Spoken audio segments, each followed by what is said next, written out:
Hello students, आज हम fundamental duties के बारे में पढ़ेंगे। ओरिजिनल जो हमारा कॉन्स्टिट्यूशन था उसमें फ़ंडामेंटल ड्यूटीज़ को इंसर्ट नहीं किया गया था।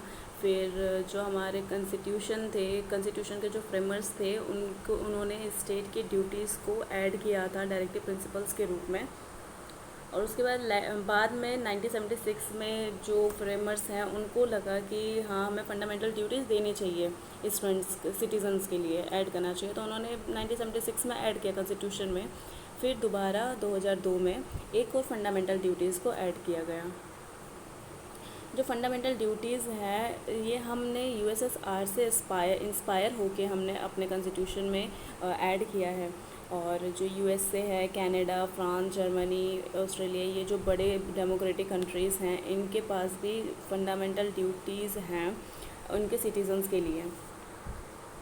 और जो सोशलिस्ट कंट्री हैं वहाँ पे ऐसा होता है, वहाँ पे अलग है। जैसे कि हमारे यहाँ ऐसा है कि जो फंडामेंटल राइट जो है वो ज़्यादा इम्पॉर्टेंट है, क्योंकि इसको अगर फंडामेंटल ड्यूटीज़ किसी की वायलेट हो रही है तो उसके लिए वो कोर्ट में भी जा सकते हैं, वहाँ पे वो अपील कर सकते हैं। लेकिन और हमारे यहाँ ऐसा है, और फंडामेंटल जो ड्यूटीज़ हैं उनके लिए ऐसा नहीं है लेकिन इनके यहाँ सोशलिस्ट कंट्री में ऐसा होता है कि जो फंडामेंटल ड्यूटीज़ और राइट्स है दोनों को ही इक्वल इम्पोर्टेंस दी गई है।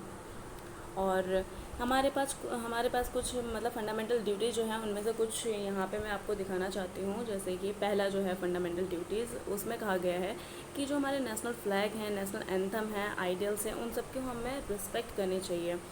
दूसरा है कि जो स्वतंत्रता के लिए जो नोबल आइडियल्स हैं उनको हमें फॉलो करना चाहिए और उनको हमें संजो के रखना चाहिए।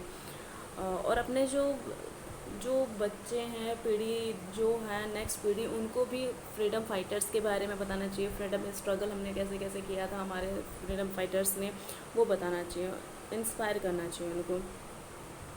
और तीसरा है कि जो हमारी कंट्री की सॉवरेनिटी, यूनिटी, इंटीग्रिटी है उनको अपहोल्ड करके रखना चाहिए, प्रोटेक्ट करना चाहिए उनको। हमें अपने कंट्री को डिफेंड करना चाहिए, उसकी रक्षा करनी चाहिए, और टाइम आने पे जब भी ज़रूरत पड़े हमें अपने कंट्री को सर्व करना चाहिए, ठीक है, और पूरे तरीके से उनको डिफेंड करना चाहिए। तीसरा ये है कि हमें जो कॉमन ब्रदरहुड है वो अपने कंट्री में उसको प्रमोट करना चाहिए, और जो उनकी जो मतलब हमें एक दूसरे की जो लिंग्विस्टिक और रीजनल उनको वैल्यू देना चाहिए, उनकी रिस्पेक्ट करनी चाहिए। और जो विमेन की डिग्निटी है साथ ही साथ उनको भी, क्योंकि हम देखने को मिलता है कि बहुत सारी जो विमेंस हैं उनको काफ़ी प्रताड़ित किया जाता है। बहुत सारी प्रथा है हमारे यहाँ, तो जो ऐसी प्रथा है जिसमें विमेन को प्रताड़ित किया जाता है, ऐसी प्रथा को हमें त्याग करना चाहिए।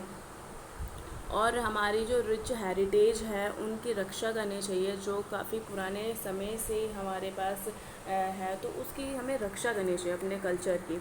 और जैसे कि हमारी जो नेचुरल इन्वायरमेंट है, जैसे कि फॉरेस्ट हो गए, लेक्स हो गए, रिवर्स, वाइल्ड लाइफ, इन सब की हमें प्रोटेक्ट करना चाहिए, इन सबको। और जो जीवित प्राणी होते हैं जैसे जानवर, पक्षी, इन सबकी हमें रक्षा करनी चाहिए, इन सबके लिए हमें दया भावना दिखाना चाहिए। और जो 86 कॉन्स्टिट्यूशनल अमेंडमेंट एक्ट जो है 2002, उसमें जो कॉन्स्टिट्यूशन है उसने पेरेंट्स को एक ड्यूटी दी है कि उनको अपने बच्चों को अपॉर्चुनिटी देनी चाहिए कि वो 6 साल की उम्र से लेके 14 साल तक की कम से कम इतनी तो पढ़ाई उनको करनी ही चाहिए।